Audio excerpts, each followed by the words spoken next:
Hello hi നമസ്കാരം. എല്ലാവർക്കും സുഖമാണെന്ന് വിചാരിക്കുന്നു. ഇന്നത്തെ സ്പെഷ്യൽ എന്ന് പറയുന്നത് പനീർ കൊണ്ടൊരു ഇഡ്ഡലി. പനീർ കൊണ്ട് നമ്മൾ കറികളൊക്കെ അല്ലേ ഉണ്ടാക്കുന്നത്. ഇന്നിപ്പോൾ ഒരു പനീർ ഇഡ്ഡലി ആയാലോ, രാവിലത്തെ ബ്രേക്ക്ഫാസ്റ്റിനാണെങ്കിലും വളരെ എളുപ്പത്തിന് തയ്യാറാക്കാൻ പറ്റുന്ന ഇഡ്ഡലിയാണ്. പൊടിയും വെള്ള ചട്നിയും കൂടിയാണ് ഇതിൻ്റെ കൂട്ടത്തിൽ സെർവ് ചെയ്യുന്നത്. വളരെ ടേസ്റ്റിയാണ് കേട്ടോ. ഒരു പ്രാവശ്യം ഒന്ന് ഉണ്ടാക്കി നോക്കൂ. നേരെ പോവാം നമുക്ക് വീഡിയോയിലേക്ക്. ആദ്യം നമുക്കിതിന് വേണ്ടത് ഉള്ളി ഒന്ന് വഴറ്റി വയ്ക്കണം കേട്ടോ. അതിന് വേണ്ടിയിട്ട് ഒരു ടേബിൾ സ്പൂൺ ഓയിൽ നമ്മൾ ഒഴിച്ച് കൊടുക്കാം. ഇപ്പോൾ ഇതാ ഓയിൽ നന്നായിട്ട് ചൂടായിട്ടുണ്ടായിരിക്കും. ഇതിലേക്ക് ഒരു സവാള കേട്ടോ. ഇതിലേക്ക് ഈ സവാളയ്ക്ക് വേണ്ടിയിട്ടുള്ള കുറച്ച് ഉപ്പാണ്. ഇതിൽ ക്യാരറ്റൊക്കെ ഇടുന്നത് ഇഷ്ടമാണെങ്കിൽ ഇട്ട് കൊടുക്കാൻ കേട്ടോ. ഞാനിപ്പോൾ ക്യാരറ്റൊന്നും ഇടുന്നില്ല. ഈ ഒരു സവാള ഇടുന്നുള്ളൂ. പിന്നെ ഞാൻ ഒരു പച്ചമുളക് എടുത്തിട്ട് കുട്ടികൾക്കൊക്കെ കൊടുക്കുകയാണെങ്കിൽ പച്ചമുളകിൻ്റെ അളവ് കുറച്ചോളണം കേട്ടോ. ഞാനിപ്പോൾ ഒരു വലിയ പച്ചമുളകാണ് എടുത്ത് വെച്ചേക്കുന്നത്. പച്ചമുളക് ചെറുതായിട്ട് നുറുക്കിയിട്ടിട്ടുണ്ട്. പിന്നെ കുറച്ച് കറിവേപ്പിലയും ചെറുതായിട്ട് നുറുക്കിയതാണ് കേട്ടോ. ആ ഉള്ളിയുടെ ഒരു പച്ചപ്പൊന്ന് മാറണം, അത്രേ വേണ്ടുള്ളൂ. കുഴയാനൊന്നും നിൽക്കണ്ട കേട്ടോ. വാടി അങ്ങ് കുഴഞ്ഞ് വരാനൊന്നും നിൽക്കണ്ട. ഇപ്പോൾ ഇതാ ഒരു മിക്സിയുടെ ജാർ എടുത്ത് വെച്ചിട്ടുണ്ട്. ഇതിലേക്ക് ഞാൻ ഒരു 100 ഗ്രാം പനീർ ക്യൂബ്സ് ഞാൻ ഇട്ട് കൊടുത്തിട്ടുണ്ട്. 100 ഗ്രാമാണ് കേട്ടോ ഇത്.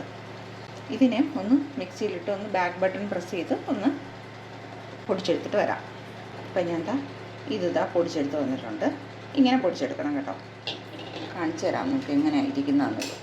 എടുക്കുമ്പോൾ ഇങ്ങനെ ഇരിക്കണം കേട്ടോ. ഇതാണ് കണക്കെന്ന് പറയുന്നത്. ഇപ്പം ഞാൻ പനീർ മുഴുവനായിട്ടും ഒരു ബൗളിലോട്ട് മാറ്റിയിട്ടുണ്ട്. ഇനി ഈ മിക്സിയുടെ ജാറിലേക്ക് ഞാൻ 100 ഗ്രാം പനീറിന് 2 മുട്ട, അതാണ് കണക്ക് കേട്ടോ. ഞാനിപ്പോൾ ഇതിലേക്ക് 2 മുട്ട പൊട്ടിച്ചെടുത്തു. ഒന്ന് അടിച്ചെടുത്തിട്ട് വരാം. നിങ്ങൾ അല്ലെങ്കിൽ ഒരു ബൗളിലിട്ട് ഒന്ന് അടിച്ചെടുത്താലും മതി കേട്ടോ. ഞാനിതിൽ തന്നെ ഇപ്പോൾ അടിച്ചെടുക്കാൻ പോകുന്നു. ഈ പനീറിൻ്റെ ഇതൊക്കെ പറ്റിയിരുന്നത് കൊണ്ടാണ് ഞാൻ ഇതിൽ തന്നെ അങ്ങ് ആക്കിയത്.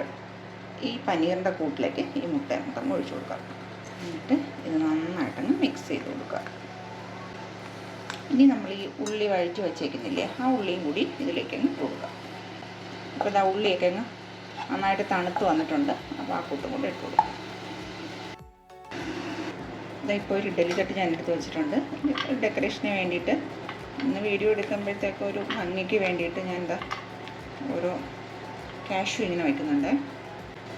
കാഷ്യൂന് വെച്ച് കൊടുത്തതിന് ശേഷം നമുക്ക് ഈ ഇഡ്ഡലിയുടെ കൂട്ട് നമുക്ക് ഇതിലോട്ട് വെച്ച് കൊടുക്കാം.